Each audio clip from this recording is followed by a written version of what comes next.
ఇంకా ఫైనల్గా U turn creation uncle లాంటి 25th యానివర్సరీ సెలబ్రేషన్స్ అయితే మామూలుగా అవ్వలేవు, అద్దరు కొట్టేసినారు. మేమైతే మస్తు ఎంజాయ్ చేసినాం. ఫంక్షన్ స్టార్ట్ కాగానే ఫస్ట్ పిల్లలకు తినిపించేసినాను, ఎందుకంటే ఫంక్షన్ కొంచెం లేట్గా స్టార్ట్ అయింది. ఇంకా పాపం యూటర్న్ క్రియేషన్ వాళ్ళ ఫ్యామిలీ మొత్తం ఫంక్షన్ అయ్యేదాకా తినలేదు. పొద్దున 5 గంటలకు అట్లా అయిపోయింది ఫంక్షన్. అప్పటికి సోనీ వద్దంటే నేను బలవంతంగా ఒక ముద్ద అయితే తినిపించేసినాను. ఇంకా మా చిన్నోడు మాత్రం అన్నం తినడు, కానీ స్వీట్లు మాత్రము మస్తు లేపేస్తాడు. నాకు కూడా స్వీట్లు అంటే మస్తు ఇష్టం. ఇంకా ఫామ్ హౌస్ అయితే అద్రిపోయింది. ఒక పక్కనేమో ఫంక్షన్ అయితే స్టార్ట్ అయింది. అప్పుడే మా గగన్కి కూడా స్టమక్ పెయిన్ స్టార్ట్ అయింది. ఇంకా వాడు ఒకటే ఏడుస్తున్నాని మేమైతే ఫంక్షన్లకి నుంచి బయటకు అయితే వచ్చేసినాము. వాడిని బెడ్రూమ్లో పడుకోబెట్టడానికి ట్రై చేసినాం. వాడికేమో స్టమక్ మొత్తం గ్యాస్ నిండిపోయింది. ఇంకా ఏం చేయాలో నాకు అసలు అర్థమవుతలేదు. ఇంకా థమ్స్అప్ ఉంటే కొంచెం థమ్స్అప్ తాగిపించిన గ్యాస్ అన్న పోతుంది కదా అని ఇంకా వానికి తాగిపించి కొంచెం రిలాక్స్ అయ్యి పడుకున్న తర్వాత మేమందరం కిందికి వచ్చి ఫొటోస్ అయితే దిగినాము.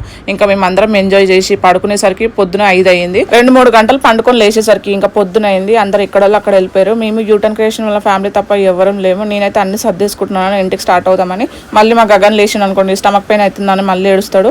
ఇంకా పిల్లలు నైట్ అంతా పడుకోలేరు కాబట్టి పిల్లలు అయితే లేస్తలేరు. అసలు మాకు ఇంటికే రాబుద్ది కాలేదు. మీదికేంచి అంకుల్ ఆంటీ ఇప్పుడే పోతారా, అందరం కలిసి పోదాం, కొంచెం సేపు ఉండని అడుగుతుంటే కూడా ఇంకా మా గగన్కి హాస్పిటల్ చూపించాలి కాబట్టి మేమైతే ఇంటికైతే స్టార్ట్ అయిపోయినాం. మీ అందరికి చెప్పడం మర్చిపోయినా, ఇదే మంత్ మా యానివర్సరీ కూడా ఉంది. మీ అందరికి గివ్ అవే ఇస్తాను. ప్లీజ్ మీరు సబ్స్క్రైబ్ చేసుకొని కామెంట్ చేస్తూ ఉండండి. Thank you so much for watching guys.